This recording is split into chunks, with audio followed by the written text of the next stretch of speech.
Hello, everyone. Welcome to this presentation on OSINT for Ukraine. We're glad to walk you through the organization, our projects, and our missions in the past few months. So let's get started.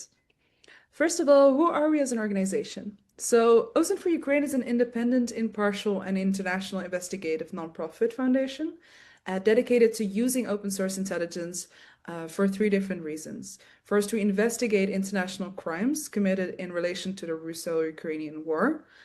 We research influence and disinformation operations in Europe, but also abroad. And we provide specialized OSINT and OPSEC advisory and trainings to students, but also professionals and practitioners in the field. So what is our vision? Our vision is driven by the belief that OSINT plays a crucial role in upholding values of memory, truth, and justice, which is our tripartite mission. We are committed to legal accountability, so we hold individuals accountable for international crimes committed during the war. We combat disinformation, tackling the rise of disinformation, spreading narratives and rhetorics in Eastern Europe, but also Western Europe at this point. And we monitor the different narratives that are being spread at the moment.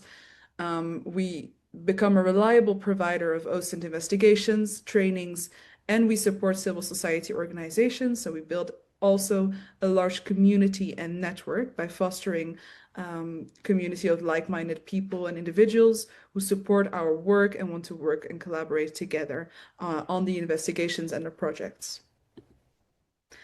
So how did OSINT for Ukraine start? OSINT for Ukraine started as a student initiative in 2024, or 2022, sorry, where it was founded by three university students at the start of the Russian full-scale invasion of Ukraine. And it focused on gathering open source information about the war crimes that were committed there.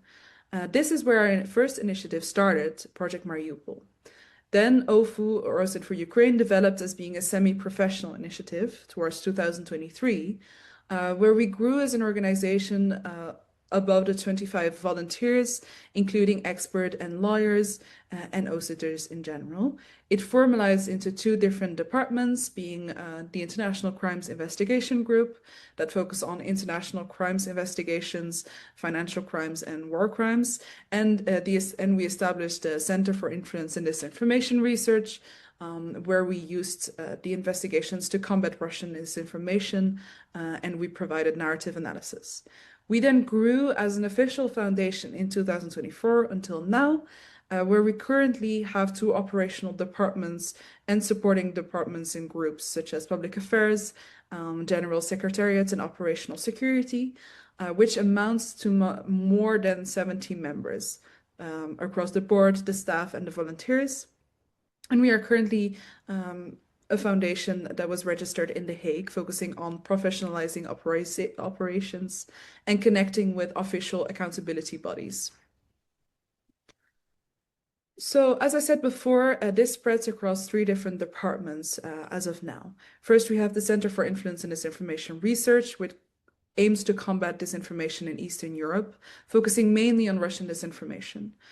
We conduct research on disinformation operations, developed educational curricula on information warfare through wargaming efforts, through our series Toxic Noise, and create cooperation frameworks with academic institutions and think tanks through our projects, for example, the Amsterdam Metrics, which evaluates the trustworthiness of OSINT on X, or formerly Twitter. Then we have ICIG, the International Crimes Investigation Group, which aims to achieve legal accountability for international crimes and provides OSINT training. They aim to establish cooperation with partners and stakeholders in international accountability, to disseminate eventual reports and participate in official investigations. And finally, we have our Project Mariupol, which we'll be expanding on later on, where we develop and maintain public and private versions of a tool for collaboration and investigative purposes, where we map war crimes and Russian military unit information, offering public and private tools for investigative usage. And I would like to give the floor to my colleague Alban, who will talk about the recent investigations. Hi there, I'm Albin. I'm the Chief Technical Officer here at OSINT for Ukraine, and I'll walk you through two investigations that we've covered this year.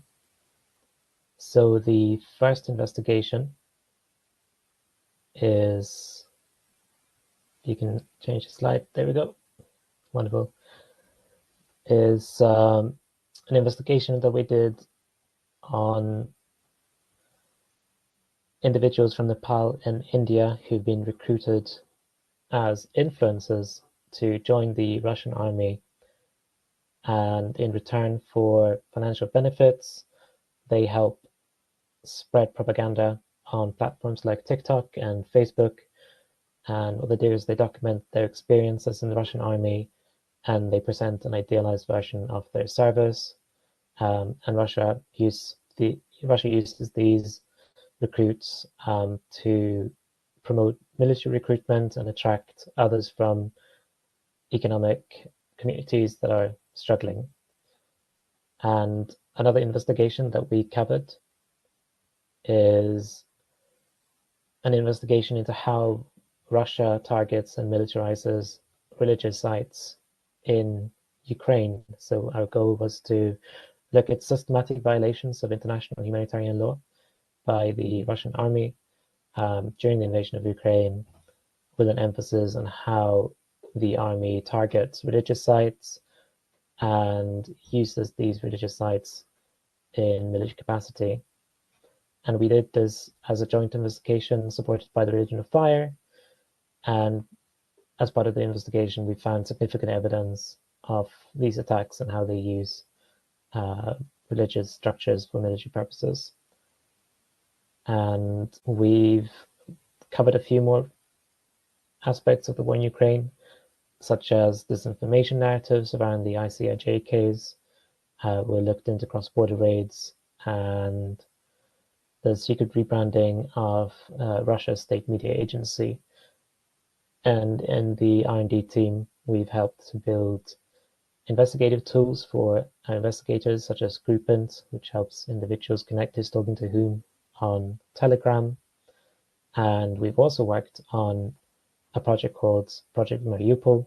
And I'm going to hand over to Edward to cover this a bit more in depth. My name is Edward Snyder. I'm the project coordinator for Project Mariupol, and we are in the third iteration of the project. So Project Mariupol was the project that OFU was actually founded around. OFU has since grown into a lot of different departments, but Project Mariupol continues to be one of the central points of OFU. So the first iteration was called A Record of Evil. The second one was A Gateway to Evidence. The third one we are just referring to as 3.0 for now. So I'm going to talk about how we're going to continue to implement OSINT with our Project Mariupol. So essentially what Project Mariupol is that it is a visual format of aggregating open source data onto an accessible map of Ukraine, which includes a timetable at the bottom. So we are able to, since 2022, we are able to type in a specific date and time, and we can see when events occurred around the country. One of the things that we are going to implement in this third iteration is a database of military units so that we can more accurately attribute alleged war crimes to specific Russian units. And another tool that is already implemented is an artillery and missile tracker. So we are able to use a specific location of an event, such as an artillery strike or a missile strike, as the epicenter, and we can draw a radius from that as a center point according to the type of ordnance to be able to figure out which units were capable of committing the strike at the particular time. So the way that Project Mariupol generally works is that it scrapes data from open source data sets, such as deep state maps or from the ISW or other sources, and it compiles it into a format that can be converted into visual onto the visual map. let's see. So yeah, and over the years, we have collaborated with investigators and we've designed tools such as Groupint. And we also have some other homemade EXEs and web tools that we use in-house. Thank you, Edward, for this presentation of Project Mariupol. And thank you all for listening in into this quick presentation of OSINT for Ukraine. We do want to stress that we have our resources online on our website, our tool map, our toolkit of specific OSINT tools that you can use, but also our Discord community where you can stay in touch with practitioners and students in the fields, and also with our recent investigations and publications coming through. So thank you all for listening in, and we want to thank also UK OSINT for hosting this, and we wish you all a very nice evening.